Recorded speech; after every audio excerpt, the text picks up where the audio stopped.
समुद्र की लहरें हल्की हल्की जहाज से टकरा रही थी। नाम का जहाज ढलते सूरज की लालिमा में चमक रहा। डेक पर बैठा कैप्टन आराव अपने पुराने कंपास से खेल रहा। उसका चेहरा मजबूत, आंखों में चमक और होंठों पर हमेशा आधा सा शरारती मुस्कान। कबीर जहाज का हाथ में एक बोतल रम लिए हिचकिचाते हुए चला। कबीर लड़खड़ाते हुए, कप्तान सुना है तू खजाना ढूंढने निकल रहा है, लेकिन क्या पक्का है?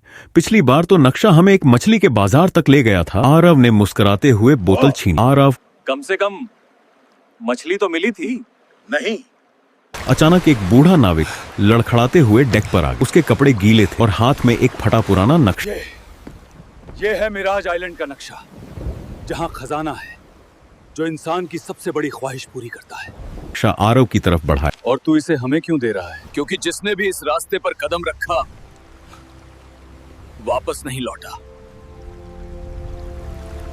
इतना कहकर वह हांफता हुआ डेक पर गिर पड़ा। क्रू डर गया, लेकिन आराव ने नक्शा उठाकर दिया। नक्शा अजीब था। रेत के टीले, धुंधली रेखाएं और बीच में एक सुनहरी मुहर जैसी निशान। कैप्टन, लगता है नक्शे पे किसी बच्चे ने क्रेयॉन से डूडलिंग की है। तो क्या कहते हो दोस्तों, क्या हम खजाने की तलाश में निकलें? क्रू में से एक मजाकिया तोता मोती चिल्ला उठा। मोती तोते की आवाज में, खजाना रम, खजाना रम। पूरे क्रू की हंसी गूंज उठी। लेकिन उसी रात जब सब सो गए, आरव डेक पर अकेला बैठा नक्शा देख रहा। हवा तेज हो रही थी, लहरें उग्र हो रही। नक्शे की मुहर अचानक हल्की सुनहरी चमक में बदल गई। आरव चौंक गया। आरव, ये सच है?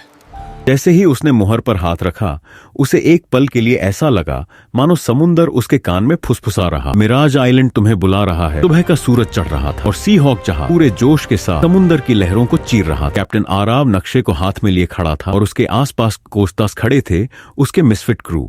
ऐसे लोग जिनसे कोई भी समझदार कप्तान जहाज नहीं भरता, लेकिन आराव को उनकी कमी बख्शी में ही ताकत दिखती थी। कबीर जहाज का रसोइया हमेशा रम की बोतल के बिना अधूरा रहता था। आज सुबह भी वो जहाज के रसोई घर से चिल्लाता हुआ आया। कैप्टन, आज का नाश्ता तैयार है।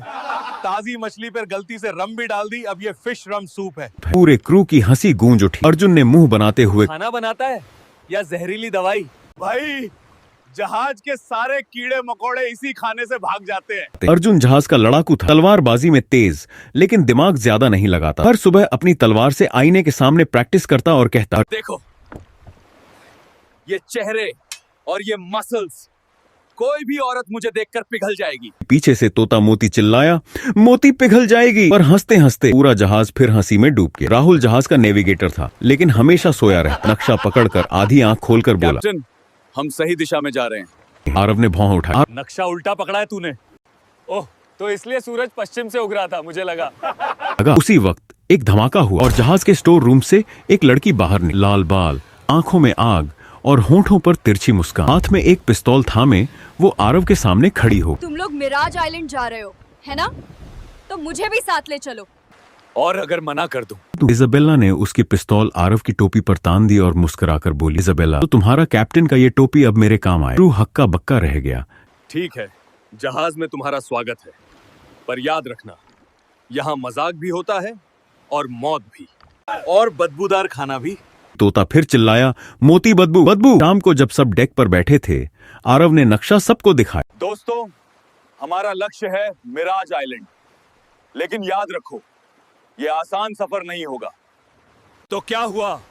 मैं अपनी तलवार से हर मुसीबत काट दूंगा। मैं रम से काट दूंगा। मैं सोकर काट दूंगा। तो चलो शुरू करें वो सफर जो हमें या तो सबसे अमीर बना देगा या समुंदर की गहराइयों में ले जाएगा। जैसे ही आरव ने ये कहा, दूर आसमान में काली बादल उठने लगे और समुंदर की लहरों से अजीब सी फुसफुसाहट फिर सुनाई दी। मिराज आइलैंड तुम्हारा इंतजार कर रहा है। सी हॉक हवाओं से लड़ते हुए आखिरकार उस रहस्यमयी जगह पर पहुंचा जिसके बारे में नक्शे ने इशारा किया। सामने काले बादलों से घिरी एक टापू जैसी जगह दिखाई दे रही। चारों तरफ धुंध और बीच में खड़ी चट्टानों से ऐसा लगता था मानो कोई दानव पहरा दे रहा। वाह आरव भाई, रोमांस की तलाश में आए थे, पर लगता है यहाँ शादी से पहले मौत का तोहफा मिलेगा। ये जगह साधारण नहीं है। कहा जाता है यहाँ एक प्राचीन शाप है। तो इसका मतलब है कि हमें एक ग्रैंड वेलकम मिलेगा। चलो दोस्तों, डर को छोड़ो और एडवेंचर को गले लगाओ। जैसे ही क्रू नाव लेकर तट पर उतरा, जमीन हिलने लगी। पेड़ पौधे मुड़े तुड़े से थे, हवा में अजीब सी गंध थी। अचानक पेड़ों के बीच से कंकाल योद्धा स्केलेटन वॉरियर निकला। उनके हाथों में जंग लगी तलवारें और आंखों में नीली भूतियां रोशनी चमक रही। ओ भाई, ये तो वही लोग हैं जिन्हें जिम का लाइफ टाइम मेंबरशिप मिल गया होगा। हड्डियां ही हड्डियां। तभी हंस पड़े, लेकिन तभी स्केलेटन्स ने हमला कर आरव ने तलवार से पहला वार किया। उसकी तलवार एक स्केलेटन को 2 हिस्सों में काट। कबीर बोतल तोड़कर एक स्केलेटन के सिर पर दे मारा और हड्डियां बिखर गई। इजाबेला ने अपनी जादुई ताबीज उठाई और मंत्र पढ़ते हुए हवा में चमक बिखेरी। स्केलेटन्स जलने लगे और पीछे हटने लगे। लड़ाई के बाद सभी ने राहत की सांस। ये तो बस शुरुआत थी। जिस खजाने को हम ढूंढ रहे हैं उसकी रक्षा एक मॉन्स्टर कर रहा है। तुम्हें समझना होगा, ये खजाना सिर्फ सोने चांदी का नहीं है, इसके पीछे एक रहस्य है। फिर तो मुझे इसे जरूर पाना होगा। ट्रेजर हंटिंग के नाम पे रोमांस चल रहा है। लेकिन आरव के चेहरे पर गंभीरता। उसे लग रहा था कि इस कर्सेड आइलैंड पर उन्हें सिर्फ सोना नहीं बल्कि कुछ ऐसा मिलने वाला है जिसे दुनिया ने कभी नहीं देखा। टापू के भीतर घुसते हुए सी हॉक की टोली और भी गहरी धुंध में पहुंच चारों तरफ बस सरसराहट की आवाज, मानो कोई पेड़ नहीं बल्कि हवा ही रहस्य फुसफुसा रही। यार, ये जगह तो ऐसे लग रही है जैसे मेरी पुरानी सास बोल रही हो, सुनी भी नहीं जाती हो। कभी सास देखी भी है तूने? नहीं, लेकिन कल्पना बड़ी डरावनी होती है। धुंध हटने लगी और सामने एक विशालकाय मंदिर उभर कर आया। मंदिर काले पत्थरों से बना था। दीवारों पर अजीब सी आकृतियां खुदी हुई, मानो हजारों आत्माएं वहां फंसी। ये है टेम्पल ऑफ विस्पर्स। कहा जाता है यहाँ दीवारें भी बोलती हैं।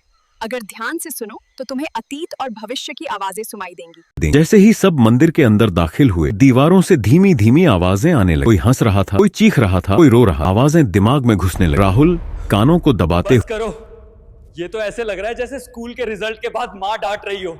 लेकिन आरव ने आवाजों को अनसुना किया और बीच में रखे एक पत्थर के तख्त की तरफ बढ़ा। उस पर एक नक्शा बना हुआ था। नक्शे में उस द्वीप के बीचों बीच एक लाल बिंदु था। इजाबेला ने आंखें चौड़ी करते हुए कहा, वो वही जगह है जहाँ हार्ट ऑफ इटर्निटी छुपा है, एक रत्न जिसके बारे में कहा जाता है कि वो इंसान को अमरता दे सकता है। अचानक मंदिर की दीवारें कांपने लगी। मूर्तियों की आंखों से लाल रोशनी चमकने लगी और देखते ही देखते पत्थर के सैनिक, स्टोन गार्डियन जिंदा हो। कबीर, ये मंदिर तो ऐसे लग रहा है जैसे शादी का घर हो।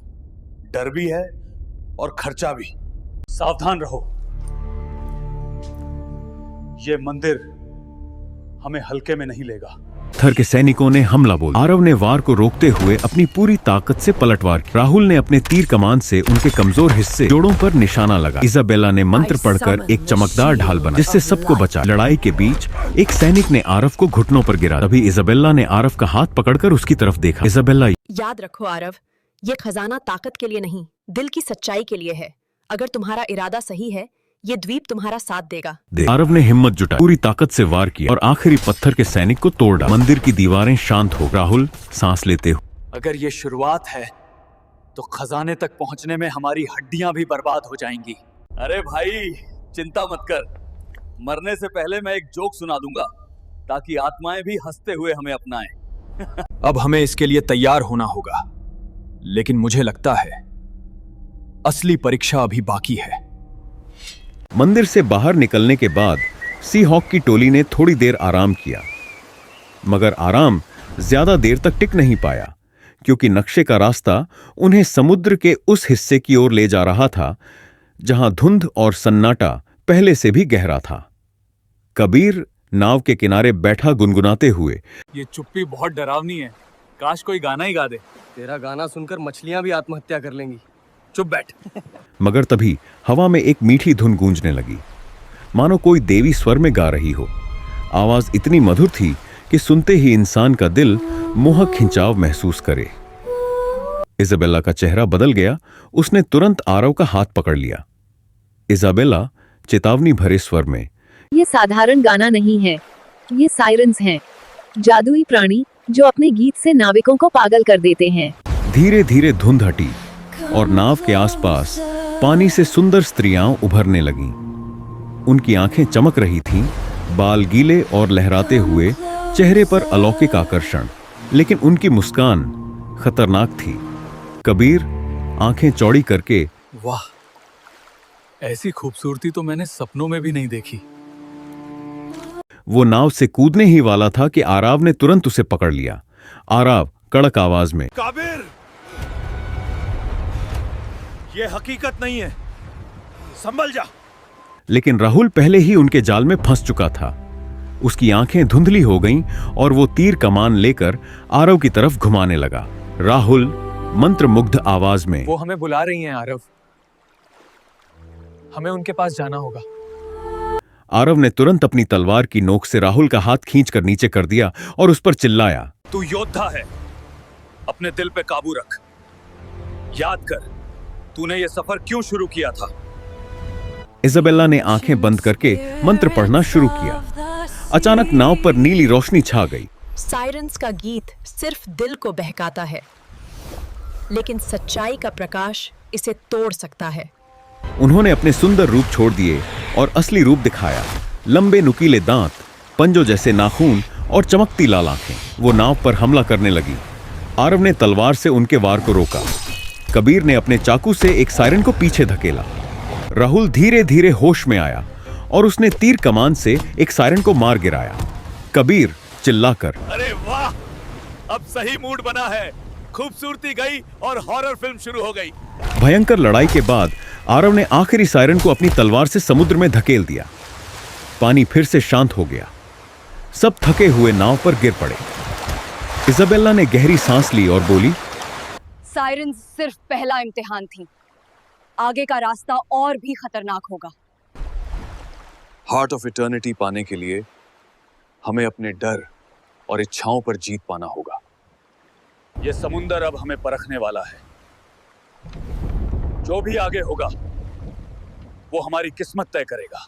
सी हॉक का जहाज आगे बढ़ता रहा। समुद्र अब और भी शांत था, मगर इस शांति में एक अजीब बेचैनी छिपी हुई थी। धुंध के बीच एक काला सा द्वीप नजर आया। ऊंची ऊंची चट्टानें, घने पेड़ और हवा में गूंजती अजीब सी आवाजें। कबीर धीरे से, ये कैसी जगह है? ऐसा लग रहा है जैसे कोई हमारी हर बात दोहरा रहा हो। वाकई, जैसे ही उसने ये कहा, हवा में वही शब्द गूंजे, हमारी हर बात दोहरा रहा हो। राहुल ने तलवार की मूठ पकड़ी और बोला, ये कोई साधारण गूंज नहीं है, इसमें जादू है।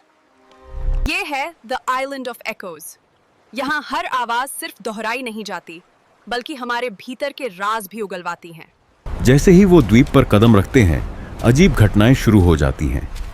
पेड़ों से आती गूंज अचानक आरव की आवाज में बदल गई। मैं इस सफर के लिए अपने साथियों की बलि भी दे सकता हूं। ये क्या मतलब है आरव? तू हमें धोखा देगा? अगर चुनाव आया तो क्या मैं अपने सपने के लिए तुम्हें कुर्बान कर दूंगा? फिर अचानक राहुल की गूंज आई। मैं अपने भाई की मौत का बदला आरव से लेना चाहता हूं। आरव आगे बढ़ा और बोला, तू ये कब से छिपा रहा है? मेरे भाई एक नौसैनिक थे और तेरे जहाज के हमलों में मारे गए। मैं तुझसे नफरत करता था आरव, मगर इस सफर में मैंने तुझे जाना और समझा कि तू दुश्मन नहीं, एक इंसान है। गूंज ने इजाबेला को निशाना बनाया। मैं हार्ट ऑफ इटर्निटी को आरव से चुराना चाहती हूँ, ताकि अपने श्राप से मुक्त हो जाऊं। सबकी निगाहें इजाबेला पर टिक गईं। आरव ने तलवार की मूठ पर हाथ रखा। तो ये सच है? इजाबेला ने धीमी आवाज में कहा, मैं श्रापित हूँ आरव। अगर हार्ट ऑफ इटर्निटी ना मिला तो मैं हमेशा और हमेशा के लिए समुद्र की कैदी बन जाऊंगी। शुरू में मैं तुझे धोखा देने आई थी, लेकिन अब मेरा मन बदल गया है। मैं तुझे चोट नहीं पहुंचाना चाहती। तो हम सब राज छुपाते आए हैं। आरव हमें बलि समझता है, राहुल आरव से नफरत करता है और इजाबेला हार्ट चुराना चाहती है। तो फिर हमारी टोली किस चीज की है? यही जगह हमें परख रही है। क्या हम अपने राजों के साथ भी एक दूसरे पर भरोसा कर सकते हैं? जैसे ही आरव ने ये कहा, पूरी जमीन हिलने लगी। द्वीप की चट्टानों से गूंजती हुई आवाज आई, तुम्हें अपने राजों से डरना नहीं, उन्हें स्वीकार करना होगा, तभी तुम आगे बढ़ पाओगे। अचानक जमीन फट गई और वहां से चमकता हुआ एक नया रास्ता बना, जो उन्हें हार्ट ऑफ इटर्निटी की ओर ले जा रहा था। इजाबेला ने आरव की ओर देखा और कहा, ये द्वीप हमें तोड़ने आया था, लेकिन शायद इसने हमें और मजबूत बना दिया। आरव ने मुस्कुराते हुए तलवार उठाई। तो अब हमें कोई रोक नहीं पाएगा।